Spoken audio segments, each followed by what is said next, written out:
Hello everyone, welcome back. This is Jagendra Kumar, and in this video we are talking about the acceleration of block along the inclined plane. जैसे कि आप सबको पता है कि आपके फिजिक्स वन से जो सीरीज चल रही है उसका 6 एपिसोड चल रहा है अभी, और 6 एपिसोड के अभी तक 4 वीडियो अपलोड किए जा चुके हैं। करने को तो 5 किए जा चुके हैं, बट बेसिकली हम 4 वीडियो के बारे में बात करें। 4 लेक्चर आपके प्रॉपरली अपलोड किए जा चुके हैं। उनमें से ये आपका फिजिक्स पंच का आपका 6 एपिसोड चल रहा है, और 6 एपिसोड के बाद ये आपका 6 एपिसोड का 5th लेक्चर है। उस 5th लेक्चर में आप डिस्कस कर रहे हैं किसके बारे में? Acceleration of block along the inclined plane. तो स्टार्ट करते हैं अपने इस टॉपिक के बारे में कि कैसे इससे रिलेटेड क्वेश्चन आएंगे तो आप उसको कैसे सॉल्व करेंगे। तो सबसे इंपॉर्टेंट चीज़ और बेसिक क्या है?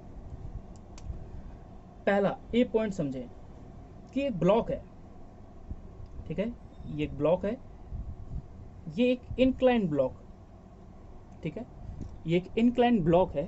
इस इंक्लाइंड ब्लॉक पे अगर मैं किसी बॉक्स m मास वाले बॉक्स को पुट कर रख रखा है, ये यहाँ पर रखा हुआ है अभी। अगर ये यहाँ पे रखा हुआ है तो इसका इनिशियल वेलोसिटी जो है वो क्या है? 0 है।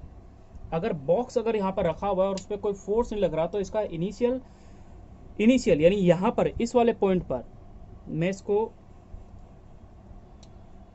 P पॉइंट दे दिया। इस P पॉइंट पर अगर बॉक्स रखा हुआ है तो इस P पॉइंट पर इसकी वेलोसिटी क्या है? 0 है। बट जैसे ही बॉक्स मिड पोजीशन पे आता है, यानी इस वाली कंडीशन में यहाँ पर बॉक्स अगर आता है तो उस कंडीशन में वो कुछ ना कुछ एक्सेलरेशन यानी मूव कर रहा होगा किसी न किसी एक्सेलरेशन से। तो उसका एक्सेलरेशन इस कंडीशन में क्या है? A है। अगर A है तो इसके लिए फिर हमें कंपोनेंट बनाना पड़ेगा। अब होता क्या है कि कोई भी इंक्लाइंड प्लेन होगा तो वहां पर एक एंगल बन रहा होगा in between the two plane of the block, that is a theta. एक एंगल बन रहा है in between the two block, that is a theta. Okay, अगर ये थीटा ब्लॉक करा, अब देखो वेट तो वर्टिकली डाउनवर्ड लगता ही है। वर्टिकली डाउन मतलब क्या? ऐसे नीचे की ओर लगेगा। आप ऐसे नहीं लगाएं क्योंकि ये वर्टिकली डाउनवर्ड थोड़ी है। वर्टिकली डाउनवर्ड तो ये है कि इस धरती की ओर इसका जो वेट है वो लग रहा है mg, नीचे की ओर लग रहा है, ठीक है। अब इसके दो कंपोनेंट बनते हैं। एक कंपोनेंट तो इस रनिंग डायरेक्शन में होगा, एक कंपोनेंट इसका इस बॉक्स के बिल्कुल इस डायरेक्शन में होगा। यानी क्या कि एक कंपोनेंट इसका इस डायरेक्शन में होगा इस सेंटर से, और एक कंपोनेंट इसका इस डायरेक्शन में होगा। क्यों? क्योंकि अगर यहाँ पर mg अगर वेट नीचे की डाउनवर्ड डायरेक्शन लग रहा है तो यहाँ पर इसके साथ एक एंगल बनता है, दैट इज थीटा। यानी यहाँ पर एक एंगल बनता है थीटा, और थीटा जिसके साथ बनेगा वहां पर बनता है, यानी यहाँ पर ये एंगल बनता है थीटा।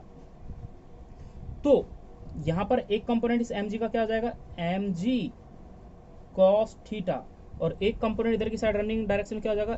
mg sin theta. ये इजी से आपने इस चीज को यहाँ पर समझा।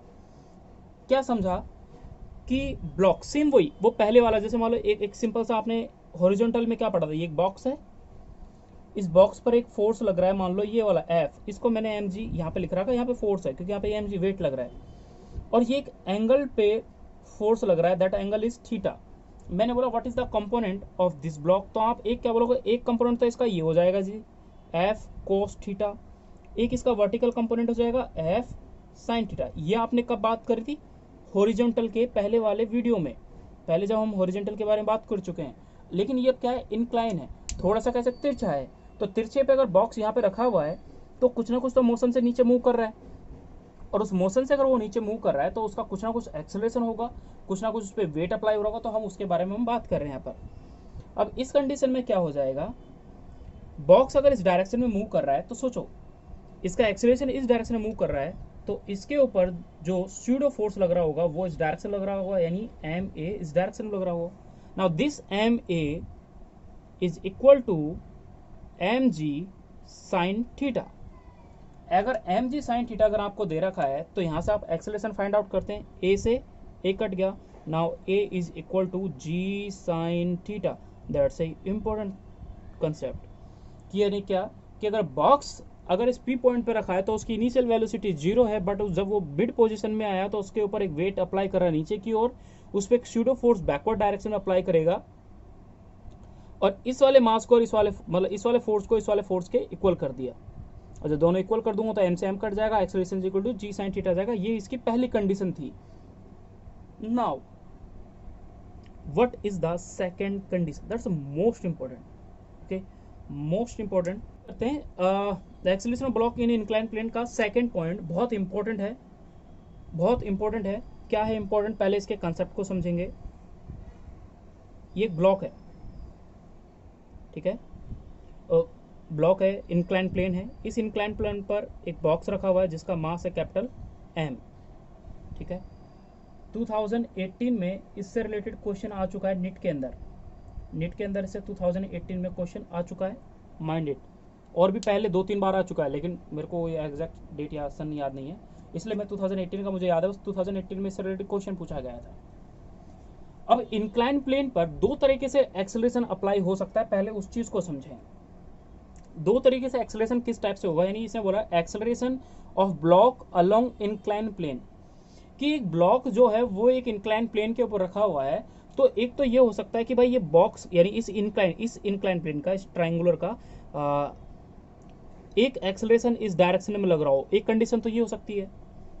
तो उस कंडीशन में क्या होगा वो चीज समझे पहले, कि ब्लॉक मान लो अगर कोई भी चीज, जैसे सपोज करो ये इंक्लाइन प्लेन है, ये एक इंक्लाइन प्लेन है, देखो मैंने इसको, ये हॉरिजॉन्टल है, मैंने इसको कुछ एंगल पे उठाया तो एक इंक्लाइन प्लेन हो गया है ना, उठाने पर कुछ इंक्लाइन प्लेन हो गया, तो यहाँ पर एक एंगल बन रहा है नीचे की ओर। तो अगर ये बॉक्स को मैंने यहाँ पर कोई ऑब्जेक्ट रखा, जैसे सपोज ये ऑब्जेक्ट रख दिया मैंने कोई, अगर मैं इसको ऑब्जेक्ट को यूं रखा हुआ है और मैं यूं मूव करूं, मैं यूं मूव करूं, तो ये ऑब्जेक्ट तो इसी के ऊपर चिपका रहेगा, गिरेगा थोड़ी, नीचे थोड़ी गिरेगा, वो तो इसी पे चिपका रहेगा, स्टिक रहेगा इसी के ऊपर। लेकिन एक एक्सेलरेशन कब था, जब एक्सेलरेशन राइट साइड में था, तब की बात है। लेकिन सपोज करो ये ऑब्जेक्ट इसके ऊपर रखा हुआ है, एक्सेलरेशन मैंने इस डायरेक्शन मूव करा, कि मैंने इस डायरेक्शन मूव करा, तो ऑब्जेक्ट तो हमेशा क्या है, रेस्ट पे है। Newton first law of motion क्या कहता है कि कोई ऑब्जेक्ट अगर रेस्ट पर है तो वो रेस्ट पर रहना चाहती है, अगर वो मोशन में आना चाहती है तो उस पर कोई ना कोई एक्सेलरेशन यानी एक्सटर्नल फोर्स अप्लाई करना पड़ेगा। तो है क्या कि अगर ये ऑब्जेक्ट इसके ऊपर रखा है, अगर मैं इसको इस डायरेक्शन में मूव करूंगा, यानी सिंपल सी बात है, मैंने बोला एक एक्सेलरेशन इस डायरेक्शन में लग रहा है तो ये स्टेशनरी रहेगा, क्या रहेगा, स्टेशनरी कंडीशन में रहेगा। और मैंने बोला कि अगर ये बॉक्स इस डायरेक्शन में मूव कर रहा है, अगर ये कौन, इंक्लाइन प्लेन, कौन, ये जो ट्राइंगल सा बना रखा, राइट एंगल ट्राइंगल सा बना रखा, that is a incline plane को अगर मैं यू मूव करूं तो ये बॉक्स को धड़ाम देनी नीचे गिर जाएगा भाई। और एक कंडीशन क्या हो जाएगी कि बॉक्स को अगर एक्सेलरेशन यू लगाऊं तो ये तो स्टेशनरी रहेगा, इक्विलिब्रियम कंडीशन में रहेगा, ये बॉक्स इस इंक्लाइन प्लेन से नीचे नहीं गिरेगा, यही तो बात होनी है। तो इन दोनों कंडीशंस को हम बारी बारी से बात करेंगे। सन 2018 में जो क्वेश्चन था वो ये था कि ब्लॉक में जो एक्सेलरेशन वो इस डायरेक्शन में था, इस डायरेक्शन में नहीं था। तो हम स्टार्ट करते हैं फर्स्ट इसके बारे में कि ब्लॉक का एक्सेलरेशन राइट साइड में, तो उस कंडीशन में क्या होगा। तो हेडिंग लिखें यहाँ पर, ये जो है ये क्या है, कांस्टेंट है, क्या है, कांस्टेंट है, एक्सेलरेशन कांस्टेंट है। हेडिंग लिख लें एक, इसी के बारे में एक हेडिंग लिखनी है आपको, यहाँ पे बी के सामने लिखना कि acceleration by which in block stationery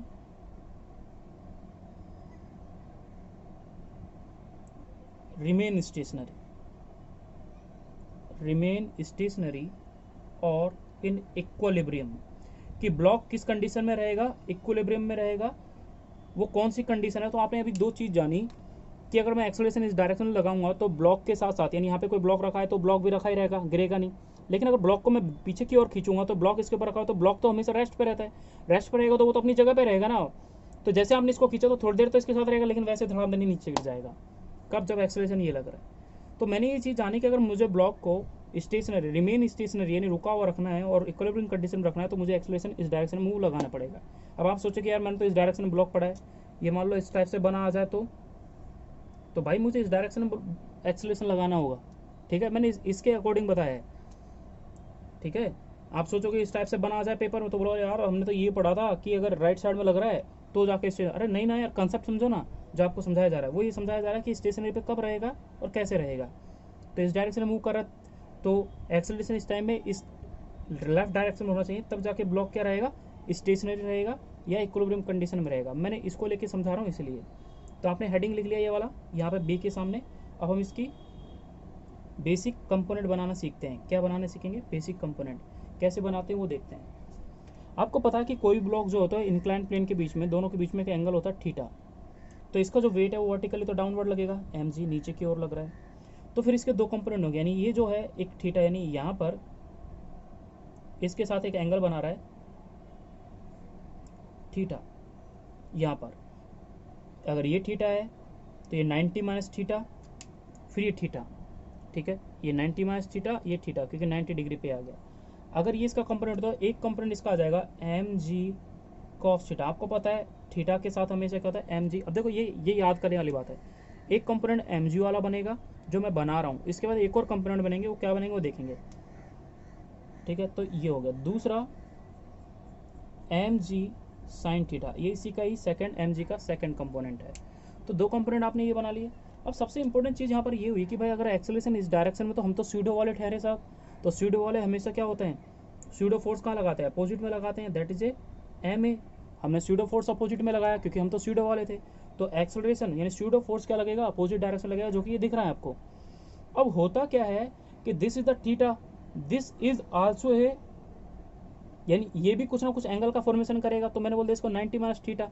अब ये जो है इस इंक्लाइन प्लेन के साथ, यानी यहाँ पर इसका एक कोई कंपोनेंट जाता है, जैसे ये कंपोनेंट बना तो इसका एक कंपोनेंट इस डायरेक्शन में बनेगा, तो उसके साथ इसका जो एंगल बनता है that is a theta. M a का जो एंगल बनता है इसके साथ एक थीटा एंगल बनेगा, और जिसके साथ थीटा एंगल बनता है वो क्या होता है? M a cos theta. अब इसका एक कंपोनेंट ये हो गया, बीच में ये होना चाहिए, तो एक इसका यू इस डायरेक्शन में बनेगा। दैट्स मीन इज दैट यहाँ पर एक और कंपोनेंट बन रहा है, और वो कंपोनेंट का नाम क्या है? M a sine theta. You know about that what you learn till now. अभी तक आपने क्या चीज़ समझी वो चीज़ समझे आप। आपको दो के कंपोनेंट बनाने हैं। एक कंपोनेंट मुझे किसका बनाना है साहब? इस mg वाले का।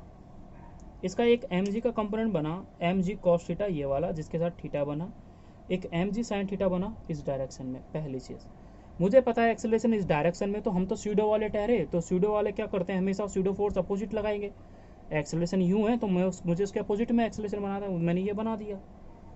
अगर मैंने ये बना दिया तो इसके फिर दो कंपोनेंट होंगे। एक कंपोनेंट इसका ये वाला हो जाएगा, और एक कंपोनेंट इसका इसी डायरेक्शन, जिस डायरेक्शन में mg cos थीटा है, यानी वो हो जाएगा ma sin थीटा। नाउ सबसे बड़ी चीज़ क्या, किसी बॉक्स पे रखा है तो उस पर एक नॉर्मल भी अप्लाई हो रहा होता है, यानी n अप्लाई हो रहा होगा, ठीक है। अब इजी से आप इसके कंपोनेंट से इस क्वेश्चन को सॉल्व कर सकते हैं। मैंने जो चीज़ पूछी है वो आप इजी से पता लगा सकते हैं। मैंने पूछा what is the acceleration of the block, तो आप एक्सेलरेशन पता लगा सकते हैं। मैंने पूछा व्हाट इज़ द नॉर्मल, तो आप नॉर्मल पता लगा सकते हैं। तो सब कुछ अब आपके लिए ईजी है। कैसे ईजी है? तो आप पहली एक एक चीज़ को समझें, क्योंकि हमारे पास जगह एक लिमिटेड है, और उस लिमिटेड जगह में हमें हर एक चीज़ को सॉल्व करना है। इसका पहला पॉइंट, मुझे एक्सेलरेशन बताना है, तो this component is equal to this, यानी m a cos theta is equal to हो जाएगा m g sine theta. M से एम कट गया। Now acceleration is equal to हो जाएगा g sine theta is divided by cos theta. अब g sine theta is equal to cos theta. अब जैसे math में आप पढ़ते हो कि sine theta upon cos theta is equal to value क्या होती है? Tan theta. यही तो होता है मैथ में, यही तो पढ़ते हो आप कि sine theta divide by cos theta is equal to, यानी जब आप ट्रिग्नोमेट्री पढ़ते हो तो ये आता है। नाउ द एक्सेलरेशन का फॉर्मूला यहाँ पर आता है, acceleration is equal to value आती है g tan theta. This is the important concept of it, okay. यानी पहले वाले कंडीशन, इससे पहले वाला इसका जो ए पॉइंट था उसमें आपने एक्सेलरेशन कुछ और पढ़ा था। अब आपने एक्सेलरेशन इज इक्वल टू पढ़ा था g sine theta, but when the block is at the mid then the what is the acceleration of the block, जब वो एक ए एक्सेलरेशन से मूव कर रहा है इस डायरेक्शन में। लेकिन पहले वाले में मैंने एक्सेलरेशन लिखा ही नहीं, वहाँ पे तो मैंने बोला ब्लॉक रेस्ट पे है। पहले वाले मैंने बोला ब्लॉक रेस्ट पे है, बट इस कंडीशन में जो ये ब्लॉक है, ये वाला ब्लॉक इंक्लाइन ब्लॉक, ये मूव कर रहा है with acceleration A, and in this condition what is the acceleration, that is ए। तो मैंने यहाँ पे दो कंपोनेंट, एक तो इसका बनाया था, एक कंपोनेंट मैंने इसका बनाया था। तो इसके कंपोनेंट आपने देख लिए हैं, दोनों के कंपोनेंट, और कैसे बने हैं वो आपको समझ में आना चाहिए। यहाँ आपने किसके बारे में पता लगा लिया?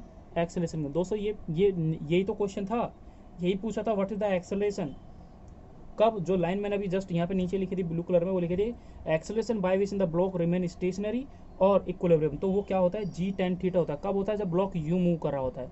जब ब्लॉक यू मूव कर रहा होगा तब एक्सेलरेशन क्या होगा, तो मैं उसके बारे में इसी का ही जो नेक्स्ट वीडियो होगा उसमें हम डिस्कस करेंगे। अब यहाँ पर पहला बता दिया एक्सेलरेशन, ये 2018 का क्वेश्चन यही था। इसी का अब सेकंड क्वेश्चन मैंने पूछ दिया what is the normal, normal क्या होगा, तो नॉर्मल पता लगाएं भाई, नॉर्मल इज इक्वल टू क्या वैल्यू है, नॉर्मल इज इक्वल टू ये प्लस ये m a sine theta plus का एम जी कॉस थीटा। ठीक है, अब आपको एक्सेलरेशन की अभी जस्ट आपने वैल्यू निकाली थी ए टेन थीटा, तो उस एक्सेलरेशन की वैल्यू को यहाँ पुट कर दें तो आ जाएगा m into g tan theta into sine theta plus का एम जी कॉस थीटा। यही तो लिखा है मैंने, देखो सेम लिखा है, कोई चेंज नहीं किया मैंने। एम ए यानी नॉर्मल के बराबर में बस दो अक्षर लिखा है, एम ए साइन थीटा, तो मैंने एक तो ये लिख दिया जो नॉर्मल के बिल्कुल डायरेक्शन में अपोजिट में, तो एक तो मैंने ये लिख दिया। दूसरा कंपोनेंट लिखा एम जी कॉस थीटा, ये भी इसी डायरेक्शन, तो दोनों को और तो कोई है नहीं ना, इसको नहीं लिखूंगा मैं क्योंकि ये अलग डायरेक्शन में है, बट इस नॉर्मल के जस्ट अपोजिट में जो है मैंने उन दोनों को बराबर में लिख दिया, इनके m g m a sine theta plus m g tan theta. Just अभी थोड़ी देर पहले आपने एक्सेलरेशन को फाइंड आउट किया था, तो एक्सेलरेशन का फॉर्मूला आया था आपके पास जी टेन थीटा, तो मैंने उस एक्सेलरेशन की वैल्यू को यहाँ पे पुट कर दिया, तो इस ए की जगह सिर्फ मैंने पुट किया जी टेन थीटा को, तो एम रहा, ठीक है, इस ए की जगह लिख दिया मैंने जी टेन थीटा, तो जी टेन थीटा लिख दिया into sine theta divide by m g cos theta. अब सबसे इंपॉर्टेंट चीज़ यहाँ पर क्या आती है कि जैसे कि मैंने यहाँ पे टेन थीटा को मैं sign theta divide by cos theta भी लिख सकता हूँ, तो जब आप इस पूरी को सॉल्व करेंगे तो आपके पास यानी इस टेन थीटा की जगह इस वाली वैल्यू को फिर से पुट करें, और जो इस पूरे को आप पुट करेंगे तो आपके पास एक फाइनल वैल्यू आएगी, फाइनल आंसर आएगा नॉर्मल का, और वो क्या होगा तो आप उसको देखें। Now this the acceleration this is the normal, वो आ जाएगा आपके पास m g divided by cos theta. Again important, तो दोस्तों दो चीज़ें आपसे हमेशा पूछी जाती हैं जो इनके बारे में आपको हमेशा पता होना चाहिए कि कैसे इस बेस के क्वेश्चन को आप सॉल्व करेंगे। ठीक है, तो ये चीज़ आपने पहले जानी। दूसरा, मैं इसी बेस पे आपसे अगर क्वेश्चन दे दूं आपको, ठीक है, मैं अगर आपको क्वेश्चन दे दूं तो आप उसको कैसे सॉल्व करेंगे वो चीज़ देखें।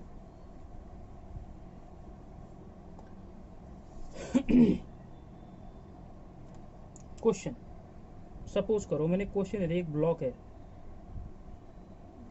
ठीक है, यहाँ पर इस इंक्लाइन ब्लॉक के ऊपर एक 2 kg का ब्लॉक रखा हुआ है, यहाँ पर एंगल है ये 60 डिग्री है, ठीक है, और मैंने बोल दिया क्वेश्चन लिखे find acceleration so that 2 kg block remain stationary. Question यही पूछा जाता है, find acceleration so that 2 kg block remains stationary. ये ब्लॉक क्या रहेगा, स्टेशनरी रहेगा उसके लिए। तो मुझे पता है कि अगर ये 60 डिग्री एंगल दे रखा है तो मैं इसको इजी से कर सकता हूँ, क्यों, क्योंकि अगर ये 60 डिग्री है तो ये क्या होता है 90 डिग्री होता है। अगर ये 90 डिग्री है तो त्रिभुज के तीनों कोणों का योग यानी what is the sum of the triangle, all the triangle का सम कितना होता है 180 डिग्री होता है। तो 90 हो गया, 60 हो गया, तो ये कितना होना चाहिए 30 डिग्री होना चाहिए। इसके अकॉर्डिंग मेरे को क्वेश्चन को सॉल्व करना है, क्यों, क्योंकि आप क्या लिखते हो, एक्सेलरेशन का फॉर्मूला क्या लिखा था आपने, g tan theta. Now theta is 30 degree, not a 60 not a 90, तो थीटा आप ये मानते हो, तो this is the theta, theta is 30 degree. Now acceleration is equal to g into tan 30 degree. what is the value of tan 30? Now acceleration is equal to g is multiplied by 1 by root 3. Now your answer is the tan divided by root 3. Okay, this is your final answer, and this value is also approximate, it will be equal to 5.8 metre पर second square. ये भी आपसे पूछ लेते हैं, अगर छोटा question easy question है तो उसकी एक्यूरेट वैल्यू पूछ लेंगे, क्यों, क्योंकि आपको पता है root 3 is value equal to 1.73। Okay, एक तो इस टाइप से इस क्वेश्चन को पूछा था। दूसरा, इसी टाइप के क्वेश्चन को कैसे पूछा जाएगा वो चीज़ देखें। सेम बहुत ही इंपॉर्टेंट क्वेश्चन है, बहुत ही ज़्यादा इंपॉर्टेंट क्वेश्चन है कि ये एक ब्लॉक है, इसके ऊपर एक छोटा ब्लॉक रखा हुआ है जिसका मास m है, यहाँ पर एंगल ये थीटा बना रहा है। एक क्वेश्चन है, देखो बहुत इंपॉर्टेंट क्वेश्चन है, समझने के लिए पूछा जाता है। इसकी जो लेंथ है वो मैंने लिख दी l, इसकी लेंथ जो है वो मैंने लिख दी l, ठीक है। क्वेश्चन में मुझे सिर्फ ये दे रखी है और ये दे रखा है 1 मीटर इसकी जो हाइट है। अब मेरे को पता है क्वेश्चन लिख रखा है 1 इन l, इसका मतलब ये 1 इन l, 1 इन l का मतलब होता है कि 1 तो हाइट है और l क्या है, लेंथ है। इसका मतलब होता है 1 इन l का मतलब क्या होता है, जैसे ऐसे लिखा जाता है ना, तो उसका मतलब होता है 1 तो यहाँ पर क्या है, हाइट है, और l यहाँ पर क्या है, लेंथ है, ठीक है। तो find out the acceleration of the block. कब? तब वो स्टेशनरी कंडीशन में है, स्टेशनरी कंडीशन में तब। स्टेशनरी मतलब क्या है, इसका एक्सेलरेशन इस डायरेक्शन में होगा तभी जाके तो ब्लॉक इस पर टिका रहेगा। तो ये मैंने ए एल और ए तो मैंने ये बाद में लिखे, मेरे को तो क्वेश्चन ये दे रखा था पूरा कि 1 इन एल दे रखा है मेरे को क्वेश्चन में। इसका मतलब क्या होता है साहब, इसका मतलब ये होता है कि 1 तो यहाँ पर हाइट को दर्शा रहा है, यानी 1 मीटर ये हाइट है, ठीक है। दूसरा एल इसकी लेंथ है, ये चीज़ मुझे क्वेश्चन से इससे पता, इसका मतलब ये हुआ तो मैंने ये लिखा। इसका मीन क्या है वो यहाँ पे देखा आपने। दूसरा मुझे एक्सेलरेशन बताना है कि ब्लॉक क्या है, स्टेशनरी कंडीशन में है। जैसे कि आप सबको पता है tan theta is equal to क्या होता है, perpendicular upon base. What is the perpendicular? Perpendicular is the 1।